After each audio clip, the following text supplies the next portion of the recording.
জুবিন পত্নী গৰিমা শইকীয়া গাৰ্গৰ আজি পুনৰ এটি বিশেষ লিখনি ওলাই পৰিছে। হয়, শ্যামকানু মহন্তৰ জামিন আবেদন আজি যেহেতু উচ্চতম ন্যায়ালয়ে নাকচ কৰিছে, অসমবাসী ৰাইজে সেইটোৱে প্ৰাৰ্থনা কৰি আছিল জুবিন গাৰ্গৰ ঘটনাৰ লগত জড়িত প্ৰত্যেকজন ব্যক্তিয়ে যাতে উচিত শাস্তি পায়। আৰু আজি গৰিমা শইকীয়া গাৰ্গৰ এটা বিশেষ লিখনি ওলাই পৰিছে আৰু সামাজিক মাধ্যমত গৰিমা শইকীয়া গাৰ্গে কেইটামান কথা লিখিছে, সেই কথাকেইটা শুনি আপোনালোকৰ চকু পানী ওলাই পৰিব।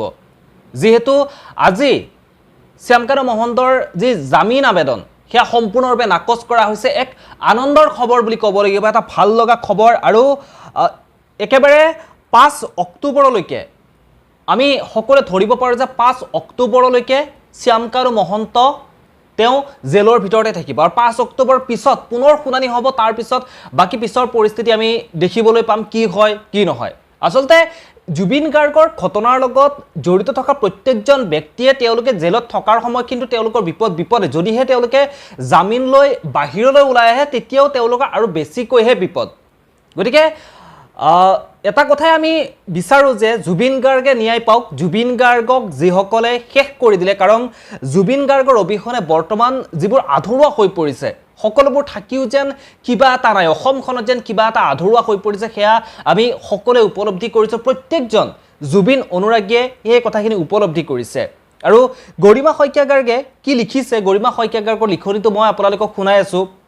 যিহেতু অসমবাসী ৰাইজে জুবিন গাৰ্গ নোহোৱা হোৱাৰ পিছৰে পৰা প্ৰত্যেকজন জুবিন অনুৰাগীয়ে প্ৰাৰ্থনা কৰিছে জুবিন গাৰ্গৰ ঘটনাৰ লগত জড়িত সেই মূল কালপিতকেইটা, যি কালপিতকেইটাৰ কাৰণে অসমবাসী ৰাইজে জুবিন গাৰ্গক হেৰুৱাব লগা হ'ল, জুবিন গাৰ্গৰ সেই সত্তাটোক হেৰুৱাব লগা হ'ল। তেওঁৰ নতুন সৃষ্টিবোৰ অসমবাসী ৰাইজে সেই নতুন সৃষ্টি আৰু কেতিয়াও নোপোৱা হৈ থাকিল, আধৰুৱা হৈ থাকিল। অসমখনৰ বহু কিবাকিবি প্ৰত্যেকটো সমস্যাৰ ক্ষেত্ৰত মাত মতা মানুহজন, অভিভাৱকজন নোহোৱা হৈ পৰিল বুলি ক'লে এক প্ৰকাৰ ভুল কোৱা নহ'ব। গতিকে গোটেই অসমবাসী ৰাইজে অভিশাপ দিছে, অসমবাসী ৰাইজে বিচাৰিছে যে জুবিন গাৰ্গৰ সেই ঘাতককেইজন তেওঁলোকে যেন কঠোৰতকৈ কঠোৰ শাস্তি পায়। আৰু আজি গৰিমা শইকীয়া গাৰ্গে যিখিনি লিখিছে সেই লিখনিটো মই আপোনালোকক শুনাব বিচাৰিছোঁ। গৰিমা শইকীয়া গাৰ্গে লিখিছে, হে ভগৱান, হে মহাকাল, আশীৰ্বাদৰ শক্তিৰে আৱৰি ৰাখিবা তোমাৰ এই সৰল পবিত্ৰ মনৰ সন্তানটিক। সমগ্ৰ অসমবাসীৰ প্ৰাৰ্থনা স্বীকাৰ কৰি উচিত ন্যায় প্ৰদান কৰিবা। আমিও সদায় তোমাৰ বিচাৰ আৰু দেশৰ ন্যায়ৰ ব্যৱস্থাৰ ওপৰত সমস্ত আন্তৰিকতাৰে আস্থা ৰাখিছোঁ। এই বিশ্বাস অক্ষুণ্ণ থাকে যেন। এনেদৰে অতি দুখ মনেৰে গৰিমা শইকীয়া গাৰ্গে সামাজিক মাধ্যমত এটি পোষ্ট লিখিছে। ন্যায়ালয়ৰ ওপৰত গৰিমা শইকীয়া গাৰ্গৰ বিশ্বাস আছে, আস্থা আছে। গৰিমা শইকীয়া গাৰ্গ বুলি নহয়, প্ৰত্যেকজন অসমবাসীৰে ন্যায়ালয়ৰ ওপৰত বিশ্বাস আছে, আস্থা আছে, ভগৱানৰ ওপৰত বিশ্বাস ৰাখিছে যেন এই কালপিতকেইটাই তেওঁলোকে যেন এইদৰে তিলকৈ তেওঁলোকে যেন সময়বোৰ পাৰ কৰিবলগীয়া হয়, যাতে যিদৰে অসমবাসী ৰাইজৰ বুকুৰ মাজৰ পৰা কাঢ়ি লৈ গ'ল সেইদৰে যাতে তেওঁলোকে প্ৰত্যেকটো মুহূৰ্তত যাতে উপলব্ধি কৰিব লগা হয় আচলতে তেওঁলোকে কি কৰিলে, কি ভুল কৰিলে, কি ভুলৰ বাবে তেওঁলোকে এইদৰে মিনিট ছেকেণ্ড তেওঁলোকে কষ্ট পাবলগীয়া হৈছে।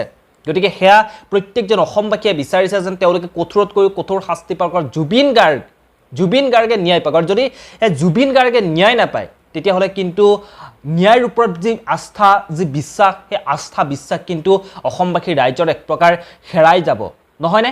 আপোনালোকে কি ভাবে আপোনালোকৰ মতামতখিনি জনাবৰ কাৰণে একেবাৰে নাপাহৰিব। আপোনালোকৰ মতামতসমূহ কমেণ্ট বক্সত কমেণ্ট কৰি জনাবলৈ আশা কৰিছোঁ। এই ভিডিঅ'টোৰ পৰা মই ইমানতে বিদায় লওঁ। পুনৰ লগ পাম এনেধৰণৰ কিছু নতুন খবৰে। ধন্যবাদ।